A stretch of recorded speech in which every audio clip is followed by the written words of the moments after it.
Hello friends, welcome and welcome back to my YouTube channel. कैसे हैं आप सभी लोग? आई होप कि आप सब लोग बहुत ही अच्छे होंगे, स्वस्थ होंगे और मस्त होंगे।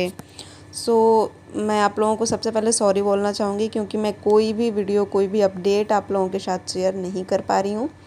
तो उसका कुछ मेरा पर्सनल इशू है, मेरा फ़ोन थोड़ा सा मेरा सपोर्ट नहीं कर रहा है, जिसकी वजह से मैं वीडियोस वगैरह नहीं शेयर कर पा रही हूँ। आज बड़ी ही मुश्किल से वीडियो की एडिटिंग हो पाई है और वीडियो आप लोगों तक जा रही है। तो इस वीडियो के माध्यम से अगर आप मेरे चैनल से नए जुड़े हैं तो चैनल को सब्सक्राइब कर लीजिएगा, वीडियो को लाइक शेयर करिएगा और आपकी क्या राय है नीचे कमेंट सेक्शन में ज़रूर बताइएगा इस वीडियो को लेके। और जो भी बातें इस वीडियो में होने वाली हैं उन सारी बातों पे अपनी राय ज़रूर दीजिएगा। फ्रेंड्स, बता दूं मैं आप सभी को कि होने वाली है बहुत ही बड़ी एनिवर्सरी पार्टी। आप सभी लोग वीडियो को व्लॉग के थ्रू सारी चीज़ों को जान गए हैं और उसमें यूट्यूबर्स भी आने वाले हैं। लेकिन सारी चीज़ें होंगी पर अपनी ही मायके से, अपने ही माँ बाप से लड़ाई चल रही है और अपने ही भाई भाभी ये लोग आएंगे या नहीं आएंगे ये तो बात की बातें हैं। बट अभी तो यही चीज़ देखने को मिल रही है कि बहुत ही ज़्यादा तनाव वाला माहौल है और पता नहीं वे लोग आएंगे या फिर नहीं आएंगे। मैं किसकी बात कर रही हूँ आप लोग समझ ही गए होंगे, आप लोगों को पता ही है। बहुत ज़्यादा वो करने की ज़रूरत नहीं है, सब लोग सबका ब्लॉग वीडियो देखते हैं तो सबको सारी बातें पता हैं। अभी मैं अपने यूट्यूब ऐसे स्क्रॉल कर रही थी, मैंने कुछ वीडियोस देखी जिससे कि मुझे लगा कि हाँ, मुझे भी इस टॉपिक पे बात करनी चाहिए, आप लोगों के साथ चीज़ें शेयर करनी चाहिए। मैंने उसमें कमेंट पढ़े जिस पे मुझे बात करनी है।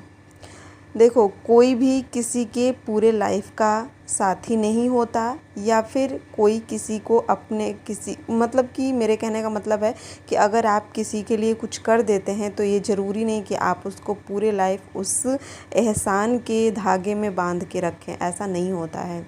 ठीक है, उस लड़की के माँ बाप नहीं थे तो ये लोग माँ बाप बन के उभरे और उसका घर बसा दिया, उसकी शादी वगैरह कर दी।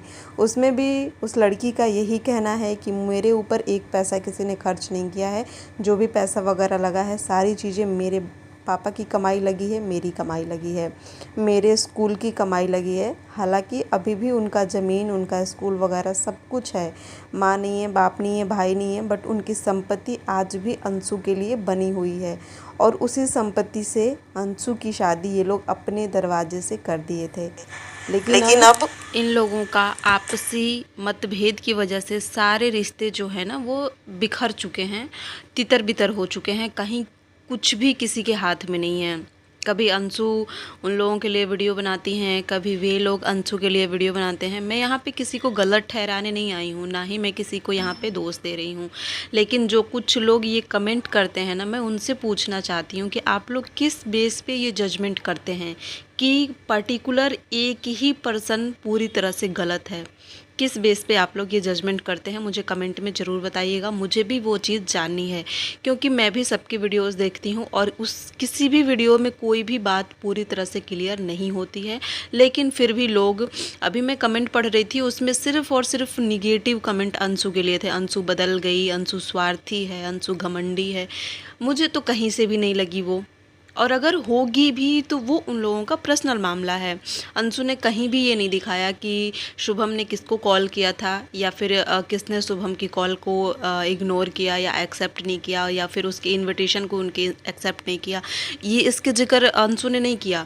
लेकिन ऑडियंस ने इस चीज़ को ऑब्जर्व कर लिया कि हो ना हो शिवानी फ़ोन गया था और राज फैमिली ने ही उनके इनविटेशन को एक्सेप्ट नहीं किया है।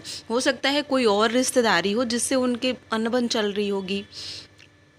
और पीछे जो भी चीज़ें हुई हैं, जो भी बातें निकल निकल के आई हैं, जो भी चीज़ें हुई हैं, हर फैमिली में, हर घर में रिश्तों में ऊंच नीच होता है। थोड़ी सी अनबन चलती ही चलती है। हाँ, अंशु की शादी राज फैमिली ने अपने घर से कराई, चाहे जो भी लगाया हो। उन लोगों ने भी कभी क्लियर नहीं किया है कि हाँ, मैंने भी सारा पैसा ही मैंने ही लगाया था। उन लोगों ने ये बात कहीं भी नहीं बोली है। देखने वाले लोग इस चीज़ को ऑब्ज़र्व करके बताते हैं कि उन लोगों ने बहुत बड़ा काम किया, उन लोगों ने बहुत बड़ा ये किया। वाकई में ये बड़ा काम तो किया था उन लोगों ने, इसमें उन लोगों की तारीफ़ है। लेकिन उसके बाद जो अंशु की बेइज्जती सचिन मनीषा ने करी, उसमें कितनी उन लोगों की तारीफ़ है, आप खुद सोच के देखो। आखिर जब कहाँ पे, अम्बाला, जब वो अभी पीछे मनीषा गई थी, एनिवर्सरी पार्टी मनी थी, मनीषा की एनिवर्सरी पार्टी मनी थी, अंशु वहाँ गई थी, तो शुभम क्यों नहीं गए थे? क्योंकि वहाँ पे शुभम को डिसरिस्पेक्ट मिला था, जिसके वजह से शुभम दोबारा वहाँ पे कदम अपना नहीं रखे। एंड अंशु के साथ इतना बड़ा हादसा हुआ, उस पर भी ब्लेम लगाया गया कि अंशु प्रेग्नेंट थे ही नहीं। मैं कहीं भी इस बात को नहीं कह रही कि वहाँ जाने से ही अंशु के साथ इतना बड़ा हादसा हुआ। वो चीज़ कहीं भी हो सकती है, अपने भी घर में हो सकती है, लेकिन किसी भी रीज़न के लिए किसी भी इंसान को दोषी ठहराना सही नहीं है।